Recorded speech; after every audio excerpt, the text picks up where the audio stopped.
আসসালামু আলাইকুম। আশা করি সবাই অনেক ভালো আছেন। তো আজকে আমাদের স্পোকেন ক্লাস 5। স্পোকেন ক্লাস 5 এ কি আছে? Subject plus have has to plus verb 1, অর্থাৎ বাধ্য হওয়া।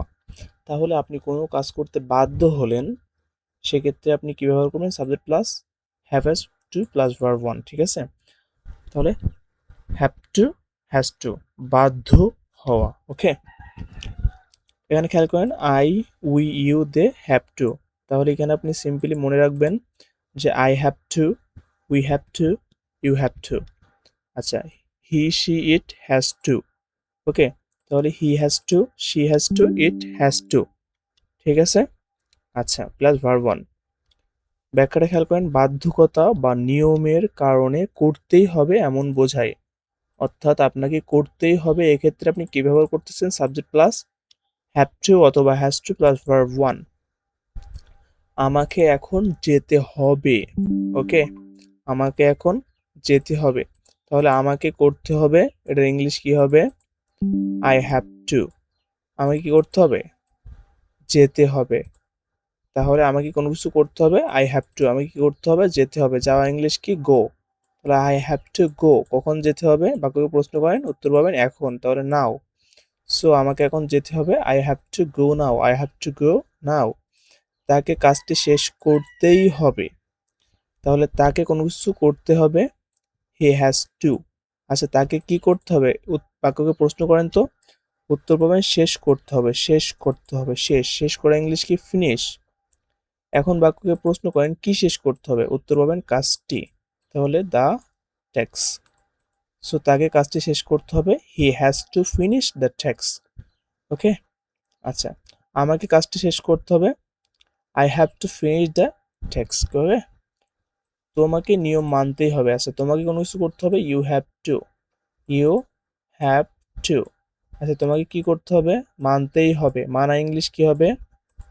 ফলো। তাহলে ইউ হ্যাভ টু ফলো, তোমাকে মানতেই হবে। কি মানতে হবে? নিয়ম বা নিয়মগুলি। So the rules. তোমাকে নিয়মগুলি মানতেই হবে। You have to follow the rules. You have to follow the rules. তাকে পরীক্ষা দিতে হবে। তাহলে কি? তাকে পরীক্ষা দিতে হবে। তাকে তাকে কোনো কিছু করতে হবে, হি হ্যাজ টু। তাই কি করতে হবে? দিতে হবে। এক্ষেত্রে আপনাকে টেক ব্যবহার করতে হবে। হ্যাঁ, তাহলে টেক দ্য এক্সাম, তাকে পরীক্ষা দিতে হবে, he has to take the exam. He has to take the exam. আচ্ছা, আমাদের তাদের সাহায্য করতে হবে। আচ্ছা, আমাদের কোনো কিছু করতে হবে, উই হ্যাভ টু। আমাদের কি করতে হবে বলেন তো? সাহায্য। সাহায্য করা ইংলিশ কি? হেল্প। সো এখানে হেল্প দিয়ে দিলেন। আচ্ছা, আমাদের কাদের সাহায্য করতে হবে? তাদের। তাহলে we have to help them. We have to help them. So চলুন বাক্যগুলো আরেকবার দেখে ফেলি। কোনো কিছু করতে হবে বা বাধ্য হওয়া অর্থে আমরা ব্যবহার করব সাবজেক্ট প্লাস হ্যাভ টু অথবা has to plus verb 1। Structure I, we, you, they, have to. অর্থাৎ এগুলো কি হবে বলেন তো? হ্যাভ হবে এগুলোর ক্ষেত্রে। তারপরে he, she, it has to plus verb 1। বাধ্যকতা বা নিয়মের কারণে করতেই হবে, এক্ষেত্রে আমাদের ব্যবহার করতে হবে এটা। আমাকে এখন যেতে হবে, I have to go now. তাকে এখন যেতে হবে, হি হ্যাজ টু গো নাও। তাদের এখন যেতে হবে, দে হ্যাভ টু গো নাও। তাকে কাজটি শেষ করতে হবে, he has to finish the task অথবা ওয়ার্ক। ওকে, আমাকে কাজটি শেষ করতে হবে, I have to finish the work অথবা টাস্ক। তোমাকে নিয়ম মানতে হবে, you have to follow the rules. You have to follow the rules. তাকে পরীক্ষা দিতে হবে, she has to take the exam. She has to take the exam. আমাদের তাদের সাহায্য করতে হবে, we have to have them. So আশা করি এই রুলসটা বুঝতে পারছেন ইনশাল্লাহ। 6 নম্বর ক্লাসে আবার দেখা হচ্ছে।